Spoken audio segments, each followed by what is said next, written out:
Huron Blackheart, the fearsome leader of the Red Corsairs and former chapter master of the Astral Claws, stands as a towering figure amongst the traitor champions of chaos that have turned from the light of the Emperor. A master of both strategy and brutality, Blackheart's reputation was forged in the fires of the infamous Badab War, where his once noble intentions descended into treachery and rebellion.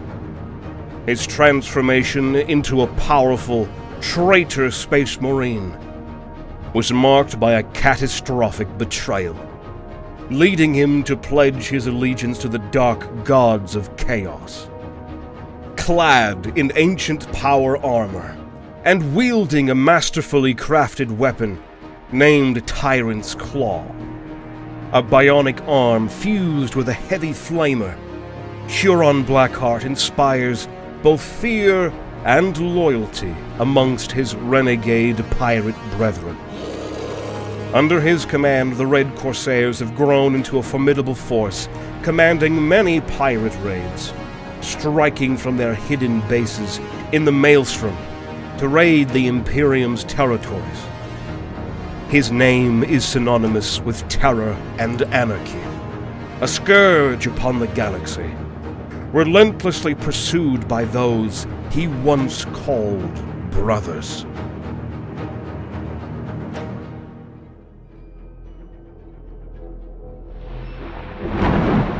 Known as an open wound in the very fabric of reality, the Maelstrom represents a semi-permanent rift into the warp, a realm of chaos and turmoil.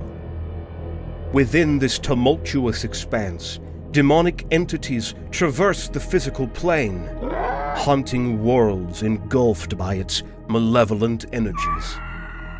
This area, rife with danger, also serves as a haven for various alien species that scavenge and thrive like voracious carrion feeders. Furthermore, it is a gathering point for the forsaken elements of humanity, those who have turned their backs on the Imperium, finding in the Maelstrom's chaotic embrace a place to consolidate their strength and nurture their rebellious ambitions. I burn with dark faith! Hear us, gods of chaos! Or simply to seek refuge and start a new life, away from any pursuers or retribution from the forces of the Imperium.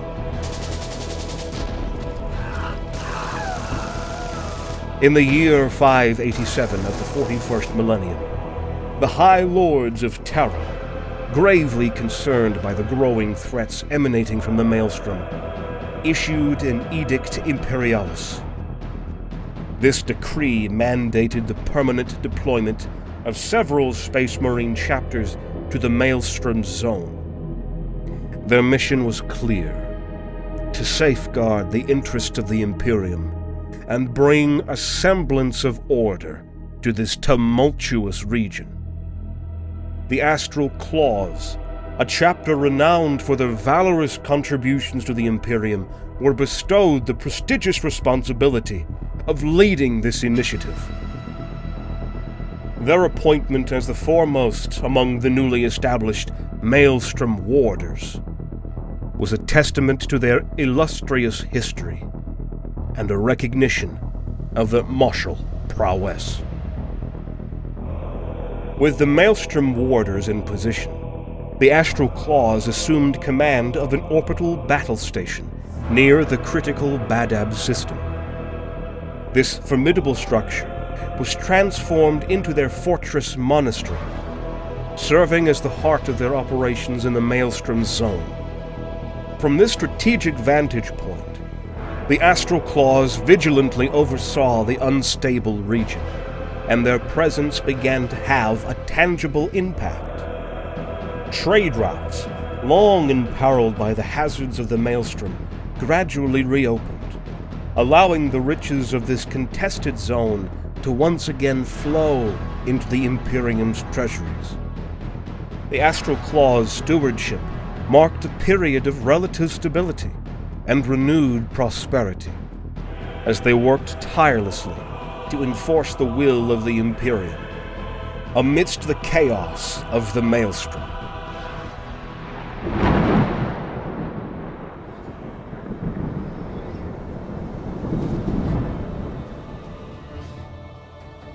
But the Astral Claw's vigil over this volatile region represented for them a constant battle against the ceaseless tide of darkness and anarchy that threatened to spill forth from this tear in the fabric of reality. It was a heavy price, a price the Astral Claws paid time and time again, with the blood of their own.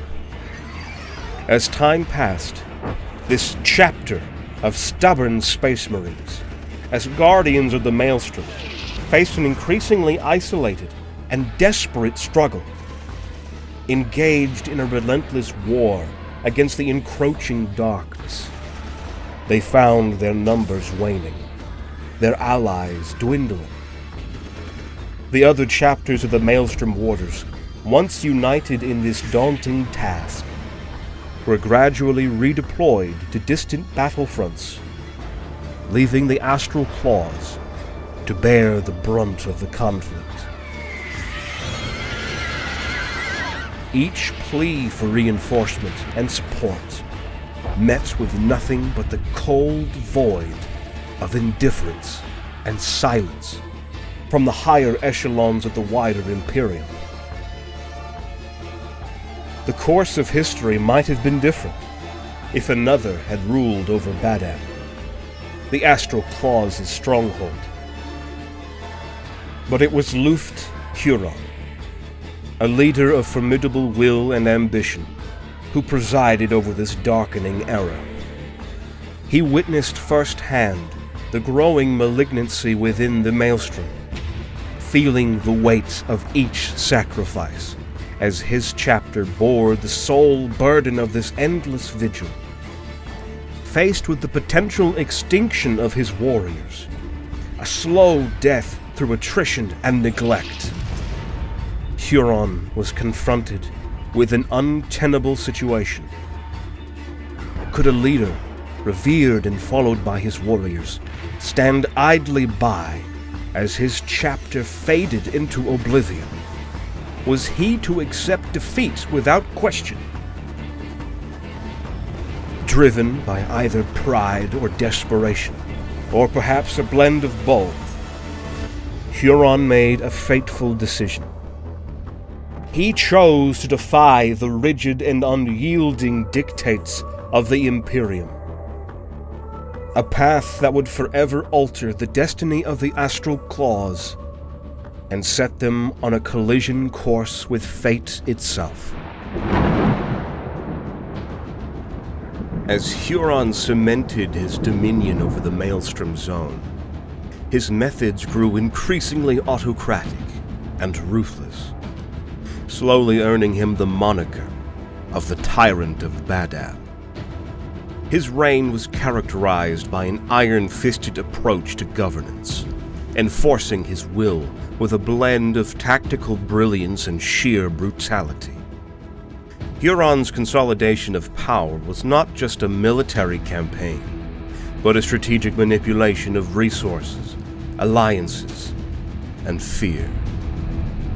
He imposed stringent control over the trade routes and resources within the Maelstrom, bending local systems to his will. Huron's methods were merciless, often involving exemplary punishments and strict enforcement of his decrees. This tyrannical approach, while effective in establishing his supremacy, also sowed the seeds of dissent and rebellion, painting him as a despot in the eyes of many, including those he once counted as allies in the Imperium. Persistently thwarted in his appeals for additional troops to bolster him and his Maelstrom warders, the Tyrant of Badab, fueled by a combination of arrogance and pride, embarked on an ambitious plan to swell his forces. This audacious endeavor was shrouded in secrecy, but later clandestine inquiries revealed startling truths. The apothecarian of the astral claws, delving into the realms of the forbidden, engaged in unorthodox and heretical experiments, focused on accelerating the cultivation of gene seed zygotes. Despite facing significant setbacks and the inherent risks of such radical procedures, their efforts were not entirely fruitless. Over time, the Astral Claw's ranks swelled to an imposing strength, numbering approximately 3,500 battle brothers. This dramatic increase in their numbers, far exceeding the traditional limits set for a Space Marine chapter, was a clear reflection of the lengths Huron was willing to go in his relentless pursuit of power and dominance within the Maelstrom.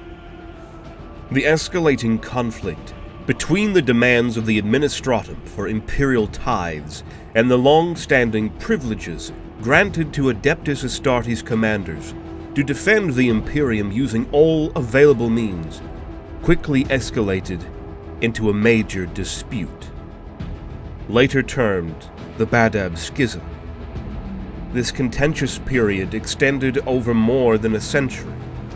Throughout this prolonged and turbulent era, the Astral Claws, along with their Maelstrom Warder counterparts, persisted in conducting their military operations as per usual. However, these activities unfolded against an increasingly strained and volatile backdrop, marked by intensifying frictions with both the Administratum and the authorities of the Segmentum. The schism represented a deepening divide between the entrenched bureaucratic structures of the Imperium and the fiercely independent nature of the Space Marine chapters, particularly those involved in the high-stakes and high-pressure environment of the Maelstrom Warders, and would set the stage for a major escalation in this conflict.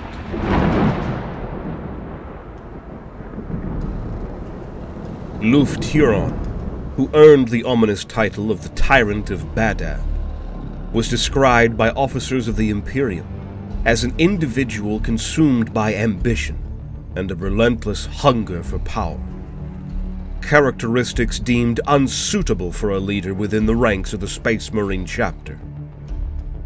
The Badab's war origins lay in Huron's defiance against the Imperial mandates, particularly the withholding of planetary tithes and an increase in the strength of his forces beyond the sanctioned limits.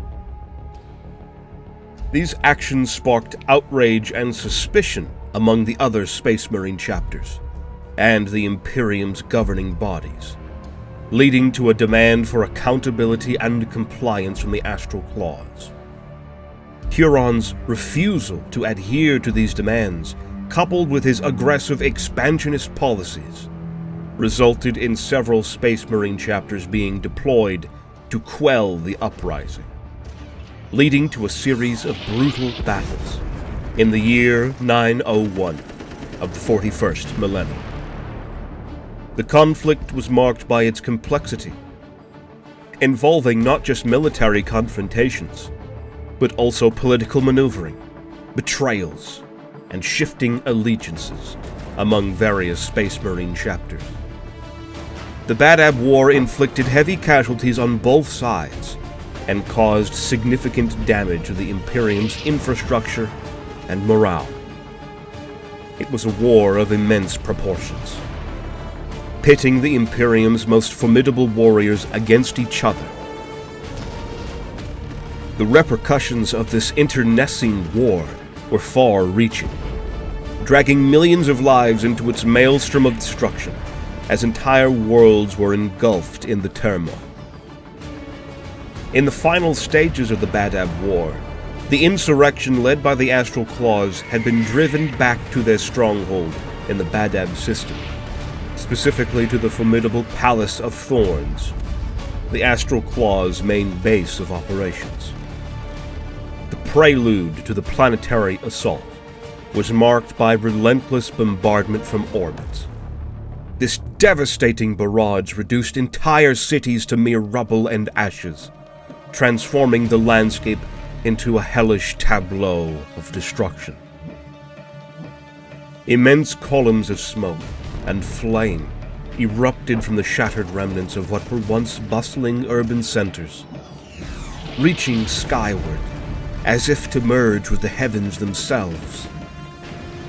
Amidst this apocalyptic scene, a force of sheer retribution descended from the smoke-filled skies.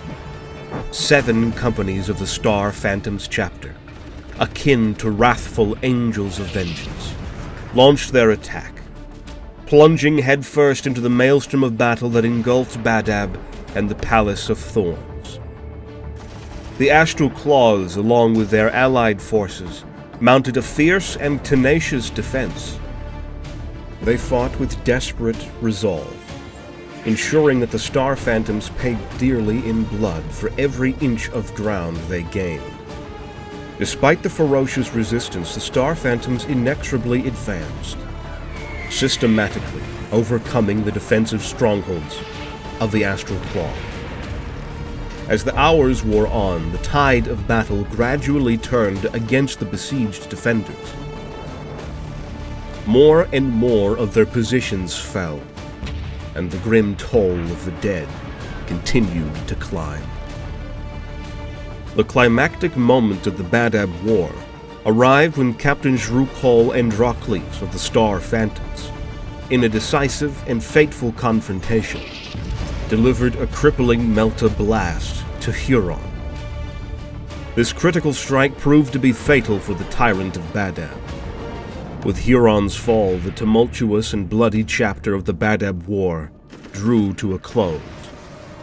The once proud Astral Claws, the heart of the rebellion, were effectively annihilated.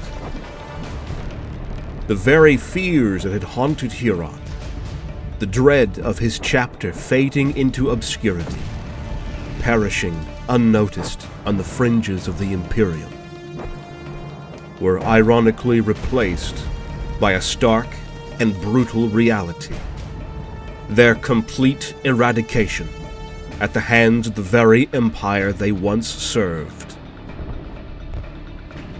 Despite the grievous injuries sustained on the battlefield, a severely wounded Luft Huron tenaciously clung to life, his indomitable will keeping him from the grasp of death.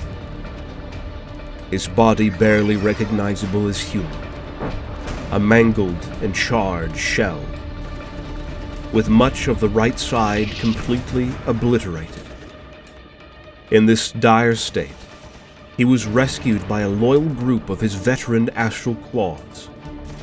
These devoted warriors, amidst the chaos of defeat, carried the broken form of their leader away from the battlefield. Numbering about 200, the Astral Claws had now fully embraced the path of chaos undivided, turning their backs on the Imperium they once served. Braving the dangers of the Loyalist blockade, they fought with desperate ferocity, carving a path through the encircling forces. Their desperate escape led them into the depths of space, towards the tumultuous and nightmarish domain of the Maelstrom. This refuge, a haven for all manner of aliens, renegades, and heretics, offered a new bastion for these fallen Space Marines. The war ultimately concluded in the year 913 of the 41st millennium, with the defeat of the Astral Claws and the exile of the surviving renegades, including Huron, who had miraculously survived.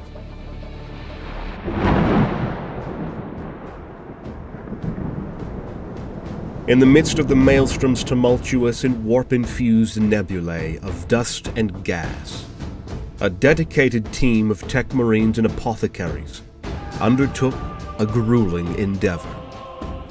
they tirelessly worked on the broken body of Luft Huron. Their efforts spanning 7 continuous solar days and nights, treating the deadly wounds. On the 8th day, a pivotal moment arrived. Huron, defying the odds, emerged from the brink of death. As he regained consciousness and surveyed the remnants of his once mighty chapter, he was confronted with the sobering reality. Before him stood a diminished and battered group of Space Marines, the surviving core of the Astral Claws. This small assembly represented a mere shadow of their former glory, only strong enough to constitute roughly the strength of a single company. Amongst these survivors were hardened veterans, bearing the scars and memories of countless battles, alongside new initiates, yet to be fully tempered by the fires of war. Even more so, there were also traitors from those chapters who have turned renegade with them, swayed by Huron's inspirational charisma.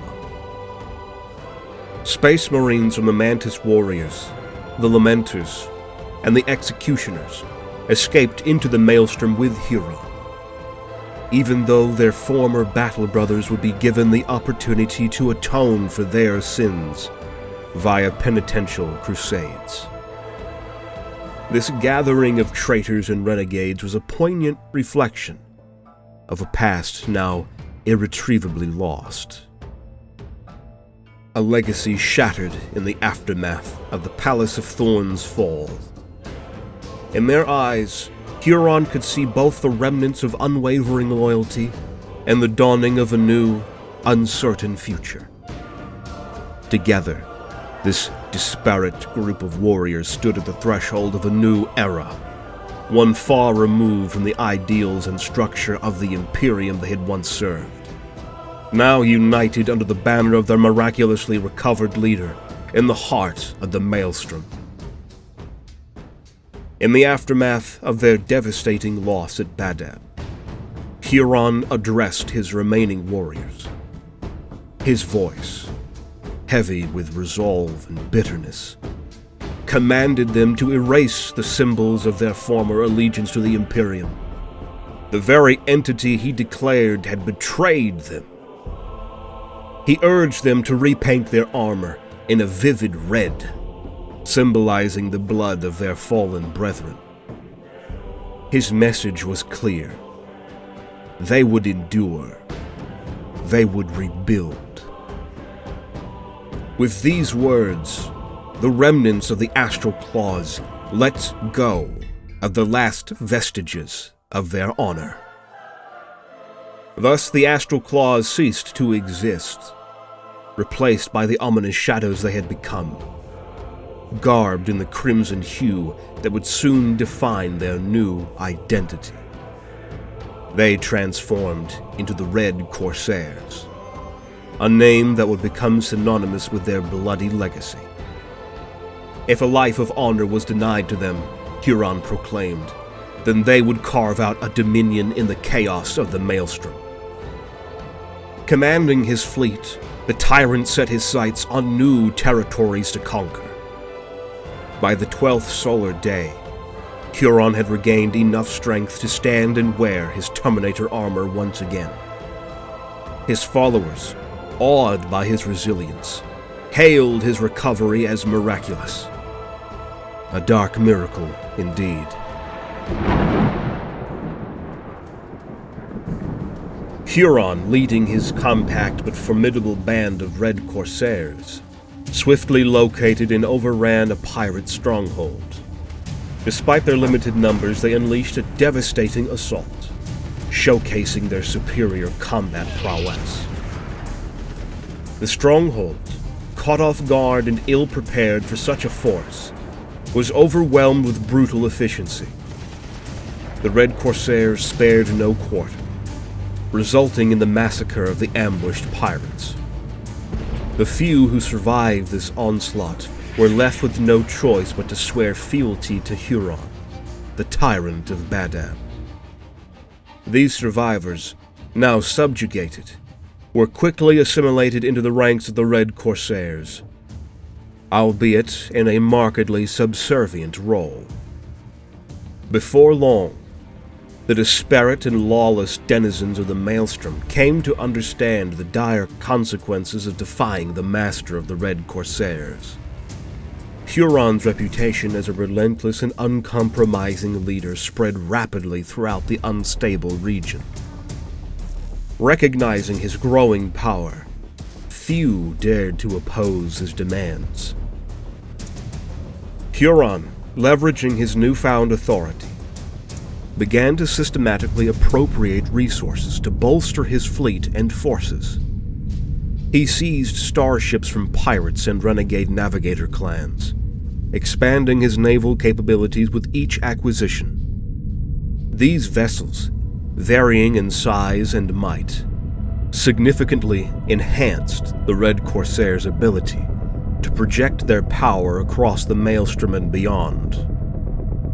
The Red Corsairs possessed a variety of weaponry, equipment, fleets, and demon engines.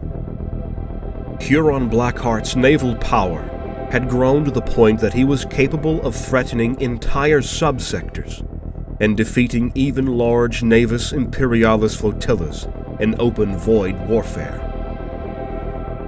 Additionally, Huron turned his attention to the numerous slave worlds and decrepit void stations scattered throughout the region. From these bleak and oppressed locales, he gathered vast numbers of individuals, a labor force consisting of the downtrodden and enslaved. This influx of manpower provided the necessary muscle to toil in the holds of his ships and maintain his expanding domain. When they dragged me aboard the Red Corsairs vessel, I knew any hope of mercy was lost. The cold, dark bowels of the ship became my world. A place where screams echoed and despair hung heavy in the air. We toiled endlessly, our bodies breaking under the relentless demands of our merciless masters. The only respite was the fleeting moments of unconsciousness from exhaustion, a brief escape from the ceaseless brutality.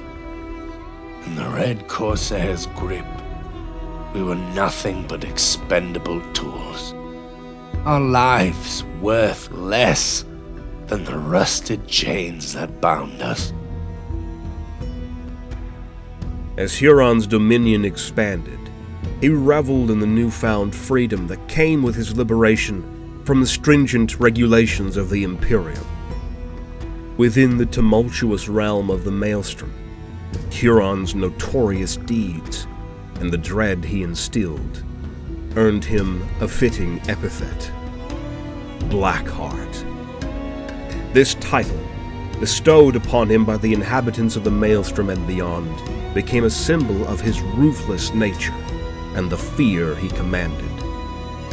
Huron embraced this moniker, wearing it as a badge of honor.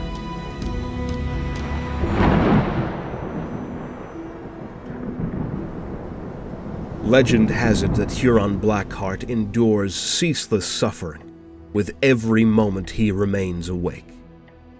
Grievously injured in the final throes of the Badab War, his existence now hinges on the life-sustaining machinery to which he is inexorably bound. This apparatus, while keeping him alive, also subjects him to perpetual agony, transforming him into a figure consumed by hatred and pain.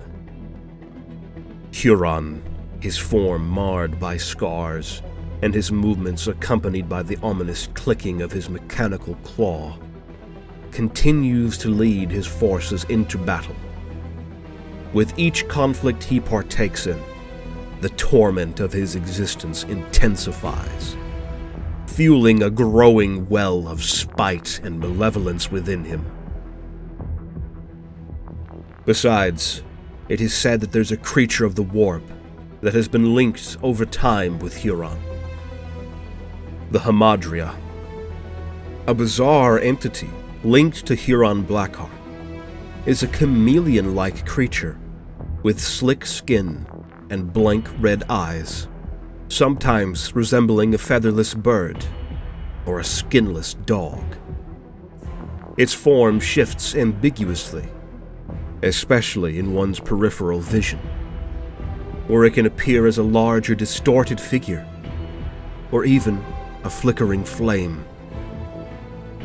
Essentially a demon of the warp, the Hamadria began as a mere wisp of warp energy, an intangible presence gradually gaining substance over time. Initially unnoticed by Huron, it subtly protected him, enhancing his resistance to psychic attacks, and eventually granting him extraordinary abilities, such as slowing time, discerning the lies of others, and perceiving hidden truths. As Huron became aware of its benefits, the creature's influence solidified. However, the power of this strange creature diminishes when Huron is distant from the Maelstrom, indicating its inherent connection to the chaotic realm of chaos and the dangerous link that Huron has developed with the warp itself.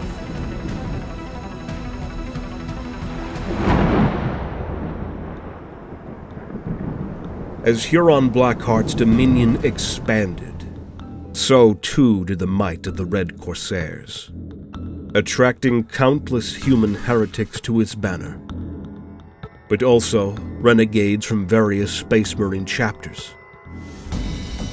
It is rumored that defectors from over 100 chapters have rallied under Blackheart, their original heraldry concealed beneath the red paint, symbolizing their betrayal.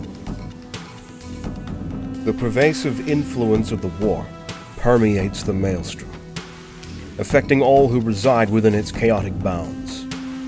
As a result, mutations are rampant among the ranks of the Red Corsairs.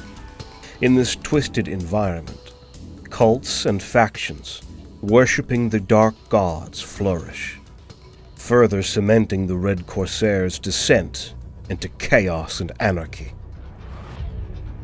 Innumerable chaos cultists from different worlds serve under Blackheart, and while a swarm of ragtag corrupted human and Xenos pirate ships, owing their allegiance to him, are capable of preying on isolated worlds, lost merchant ships, and more, when the master of the Red Corsairs lead his Ceramite armored warriors, few can stand before him. These fallen Astartes, once paragons of honor and duty, have strayed significantly from their virtuous beginnings. Many who venture into the Maelstrom's embrace are already ensnared by the darkness, their souls lost to malevolent forces. Even those initially resistant to such corruption inevitably succumb. Star systems in proximity to the Maelstrom have endured increasingly audacious and frequent raids by the Red Corsairs. The modus operandi of these assaults is characterized by both their swiftness and savagery. The Corsairs, aboard their formidable void ships, emerge seemingly out of nowhere, rapidly engaging and overpowering their targets with a display of overwhelming force. These strikes are executed with a ruthless efficiency, allowing the Corsairs to swiftly achieve their objectives and retreat as quickly as they appeared. This hit-and-run tactic not only maximizes the impact of their raids, but also minimizes the risk of sustained engagement. The regions surrounding the Maelstrom have thus become plagued by this relentless pattern of sudden and brutal incursions. In addition to orchestrating numerous small-scale but brutal raids, Huron Blackheart has also masterminded several grand-scale assaults against the Imperium. One such notable attack was on Valamis, where he targeted and obliterated the gene seed repository of the Marines' errant chapter of Space Marines. This calculated strike was more than a mere act of war.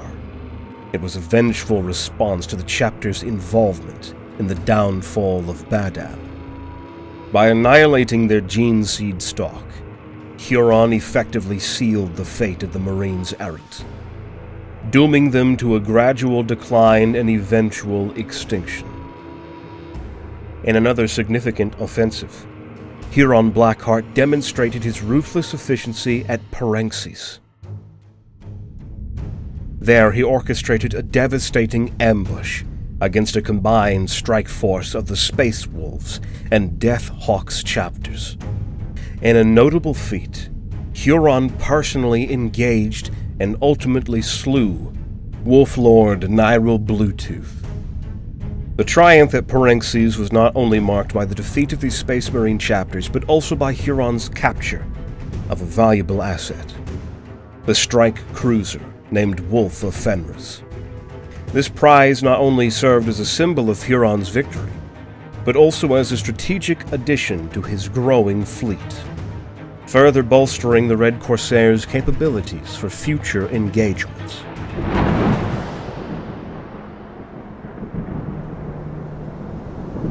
As the 41st millennium nears its tumultuous climax, Huron Blackheart's power continues to surge, paralleled by the alarming expansion of the Maelstrom.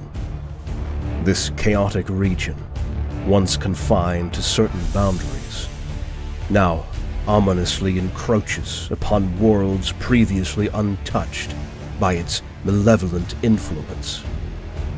From his stronghold, Huron observes the unfolding chaos, directing his forces to conduct increasingly deep and daring raids into the heart of the Imperium.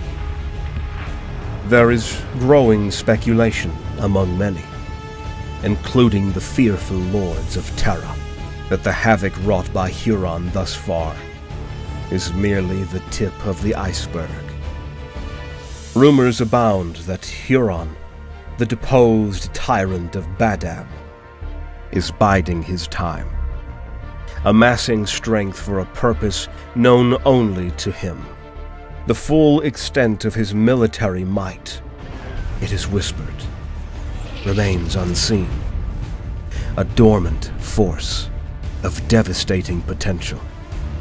This anticipation of Huron's ultimate plan instills dread within the highest echelons of Imperial command.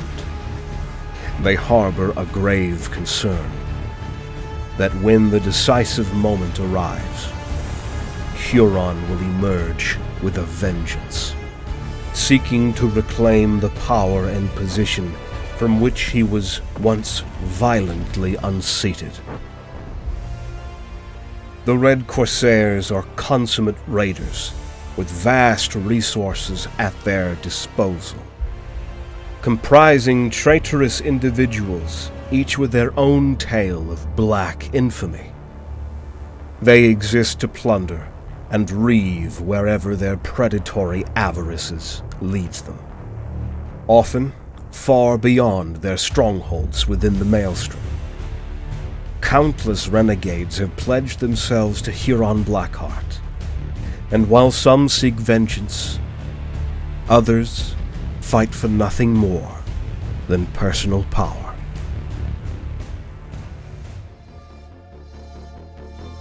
Let the lords of Terra tremble, and their vaunted warriors quail.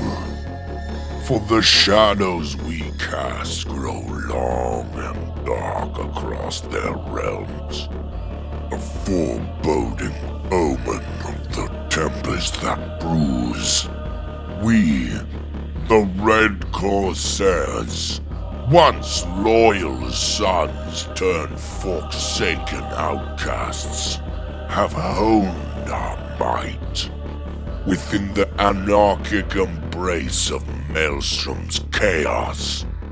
Cast into the abyss, we found not despair, but unbridled power and resolve. Our time lurking in the shadows is coming to an end. We emerge as the harbinger of their doom, the storm poised to break upon their gates with relentless fury. To those who dared to cast us down, to deny us our rightful place, hear my decree. Our vengeance shall be a conflagration that engulfs the star systems, leaving naught but ash in its wake. We will reclaim our throne, not as exiles begging for scraps, but as conquerors adorned with the mantle of retribution. The Imperium, in its hubris, will witness the full might of the Red Corsairs unleashed. A force so devastating that it will etch our tales of revenge across the very stars. They will know fear. They will know regret. For we are the storm that even the galaxy cannot contain.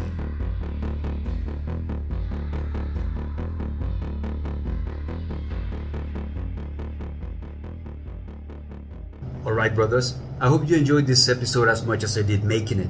This is the start of a new series that we will be covering here on the channel that will include some of the major characters that have turned from the light of the Emperor. Champions of Chaos including Phaedos Bile, Chaos Space Marine Apothecary from the Emperor's Silver Legion, Typhus, Chaos Lord from the Death Guard Legion, Abaddon the Despoiler, Lucius the Eternal, and others. In fact, I would really like to know if there's a certain Champion of Chaos you would like to see covered here on the channel. It will be amazing to come up with a list of some of those characters to choose from and to do, right? Keep in mind we are not doing Primarchs at the moment. Those may come later. Those will mostly surely come later. But at the moment we are choosing mostly between Sorcerers, Apothecaries, Lords, Lieutenants perhaps. So I'm sure there's many to choose from. So I have a short list already, but your comments are always more than welcome. So please let me know if you have any of those in mind. Special thanks to Skrubasauras, who always manages to do an amazing job doing the narrations for these videos. We do have a couple of years now in which we have worked together as a team, and I can tell you guys, I'm very happy to have Skrubasauras on the team. He's such a great guy and a talented voice actor, and I can tell you, the channel wouldn't be the same without him. Also, special thanks to Malarkey, who offers his help as support cast for this episode. He did the voice of the poor man trapped in the Red Corsairs ship, and the very last quote of the video in which the Red Corsairs are sending a warning to the Imperium of Man. Now, going back to the topic of the series, we have a few of them going on, now that I think about it. We have the Regiments of the Astra Militarum series, in which we have covered the Talon Desert Raiders, the Vostroyans, and the Valhallans so far. There are more to come, including the Cadians, the Katakan Jungle Fighters, and the Death Corps of Krieg, of course. We also have an ongoing series covering the lands and provinces of the Empire, through the eyes of Stefan Hoffman, Doctor of Biology and Zoology from the University of Null. So I'm really loving that one, and I'm glad to see that many of you do too. So keep the feedback coming and let me know what places, what provinces you would like to explore next. The last one we did was Sylvania, which is now available on the channel to watch. Then I'm pretty sure we're going to Ostermark, and then maybe to Talabekland. I'm not sure how to pronounce it. But please let me know what you think about it, and if you're following the series, I thank you so much, and yeah, looking forward to seeing your feedback on the Warhammer Fantasy side of things. Again, my friends, thank you for watching. If you enjoyed this video, please make sure to leave your comment, leave your own constructive feedback if you have. Make sure to subscribe if you haven't, or to share the video with your fellow Warhammer fans. That helps us a lot with the algorithm and stuff. There's also a Patreon page that you can check out. There you gain access to our Discord server, watch the videos with early access and more. So yeah, that's it for now. See you soon, my friends. Thank you for watching.